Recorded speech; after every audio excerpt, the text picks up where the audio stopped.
হে আমার রব, জীবনটিকে আপনার অবাধ্যতায় ভরিয়ে ফেলেছি। আমি তো আপনার প্রতি আনুগত্য প্রকাশের দৃঢ় প্রতিজ্ঞা করি, কিন্তু প্রতিবারই আমার দ্বারা আপনার অবাধ্যতা হয়ে যায়। আমি হতাশ হয়ে যাই যখন আমি আমার পাপের সমুদ্রের দিকে তাকাই। কিন্তু মালিক, আপনি তো হতাশ হতে নিষেধ করেছেন। আপনার দরজা তো বান্দাদের জন্য কখনো বন্ধ হয় না। তাই তো আমি আপনার কাছে বারবার ফিরে আসি, আবার তওবা করি। অতঃপর আমি শয়তানের ধোকায় পড়ে আবার আপনার অসন্তুষ্টির কারণ হয়ে দাঁড়াই। হে আমার রব, কেউ না জানুক, আপনি তো জানেন আমি অত্যন্ত দুর্বল। নফসের কুমন্ত্রণার কাছে প্রতিবারই খুব সহজে হার মেনে যাই। আমার চারপাশে গুনাহ করার অসংখ্য সুযোগ। আমি ভয় করি ঈমান হারিয়ে ফেলার, ভয় করি আপনাকে হারিয়ে ফেলার, রাসূল সাল্লাল্লাহু আলাইহি ওয়াসাল্লামকে হারিয়ে ফেলার। হে আমার মালিক, আমি আপনাকে হারাতে চাই না, আমাকে সাহায্য করুন।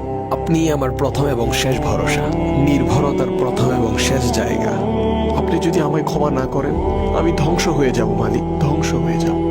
আমাকে ঠিক তেমন করে দিন যেমন ভাবে আপনি দেখতে চান।